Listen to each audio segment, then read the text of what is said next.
they accept you on the basis that I believe you have integrity.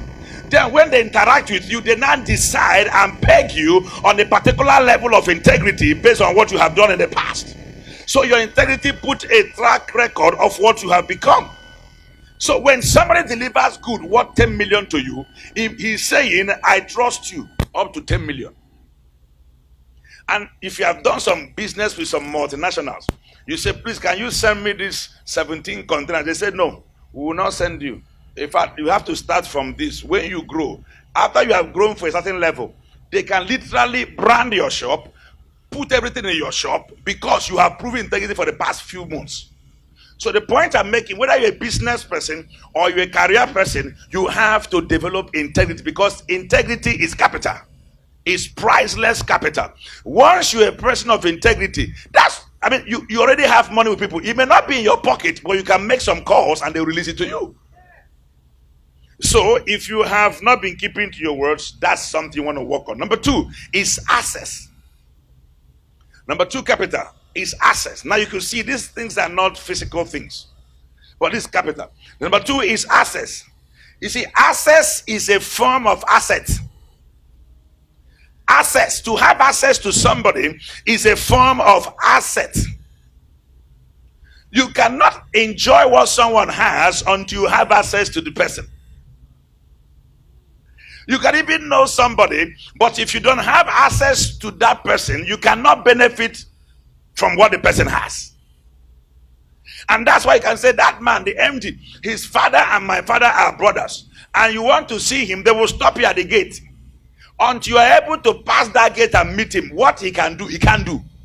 So in that light, access is a capital. I don't know if you're catching what I'm talking about.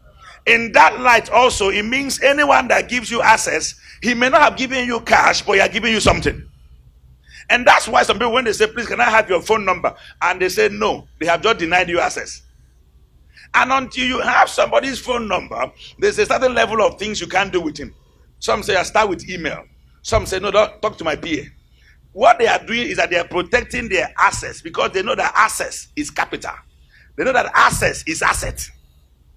You can say, I know the President of Nigeria. The father and my father, they were roommates on campus. But until that person gives you access, you can't take what he has. I had a story about a young man, that a law lawyer that was believing God to, break through, just a greenhorn. He was not doing much, and so he was believing God to be able to do well in what he was doing. And so he tried to get some cases he was not getting. So somebody advised him, I think the first thing you need to do is to go look for somebody that has, grown in this industry. So he tried to meet some other people. Finally, cut a long story short, he was able to see one man that was a very renowned lawyer. And so he met this renowned lawyer, and the lawyer told him, see me tomorrow. He came there from morning till evening. He was waiting. The man did not even talk to him. The first serious job I got with a church I work with, the pastor asked me to come. He passed me. He did not even do as though he saw me. I was there till 6 p.m. 6 p.m. he came down from upstairs. He said, Osiri, you have been waiting since morning. I said, yes, sir. He said, jump inside the bus with me. So we entered the vehicle and we drove. He's on the road. He was telling me, he said, as you were sitting down there, I was watching you to see how your face is doing. He was assessing me, even though he's not talking to me.